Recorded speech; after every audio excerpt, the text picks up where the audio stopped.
Greg Likens here alongside former Dolphins tight end Troy Drayton as we're getting ready for the Week 3 showdown between division rivals the Buffalo Bills and the Miami Dolphins. Both teams come in with 1-1 records, and Big Troy, this is going to be the 99th regular season meeting all time between these two. You played in this rivalry. You know it's going to be a fierce battle out there. Send a big congratulations out to Jarvis Landry and Brandon Albert for being named to the Pro Bowl coming up a week from Sunday down in Honolulu, Hawaii, as both of them being named to the team today as injury replacements. Jarvis will replace Antonio Brown of the Pittsburgh Steelers, and Albert will replace Trent Williams of the Washington Redskins. Let's focus on Jarvis Landry first because Jarvis is coming off an absolutely phenomenal season.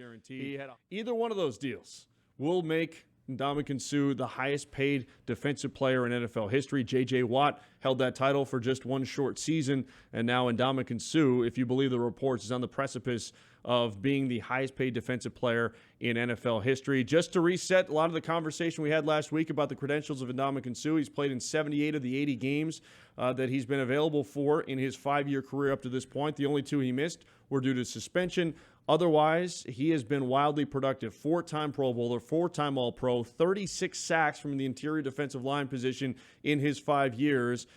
You're talking about, according to many of the experts, including Bill Polian, who we saw on TV earlier today, not only being one of the best players in the league, but potentially being the best player at his position by a wider margin than any other player at their respective position. We're talking about a once-in-a-generation type talent, as some have described him. He and Rashad Jones shared the co-MVP awards as voted on by their peers.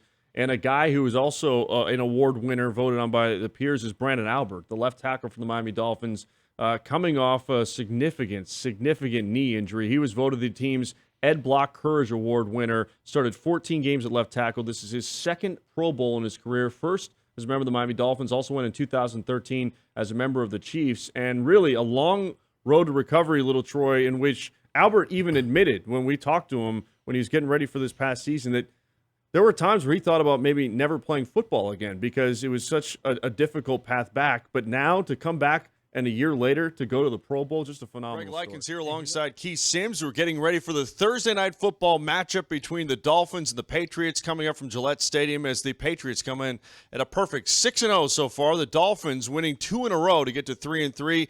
And Keith, this week, Dan Campbell's talked about it being a mental test for the Miami Dolphins. You agree with him as opposed to it being a physical test. All right, John, it's going to be a fun one at Sun Life Stadium. A lot on the line for a pair of teams looking to get their seasons turned around. Dolphins at 4-5, Cowboys at 2-7. We'll see you at Sun Life Stadium at 1 o'clock. Otherwise, keep checking back here to Dolphins.com. 7 candidates: Mike Smith, Mike Shanahan, Terrell Austin, Anthony Lynn, Doug Marrone, Dan Campbell, and, of course, Adam Gase.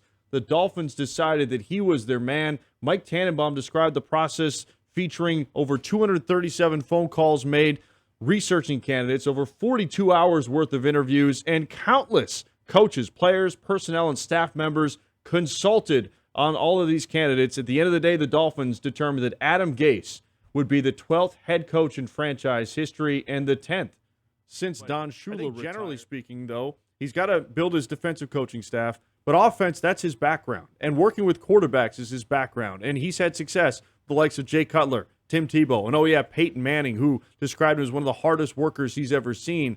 So now all eyes point to Ryan Tannehill as, he's coming here with the reputation of being a quarterback whisperer, so to speak.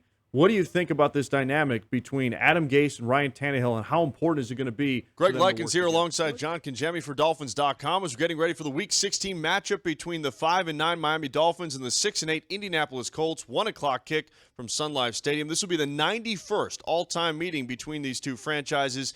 And, John, as we mentioned the records, both teams struggling this season. The Colts come in losing 3 in a row. The Dolphins have lost 4 of 5. However, Indianapolis has a lot to play for. We all thought Andrew Luck was going to be here. Matt Hasselbeck is leading them as they still have playoff chances alive in a week. It'll be a great test for the Dolphins to wrap up the 2015 season. The season finale for both the Dolphins and the Patriots takes place 1 o'clock at Sun Life Stadium on Sunday. Sam and I will be there. We look forward to seeing you there as well. Keep it here to Dolphins.com throughout the weekend, and we'll talk to you soon.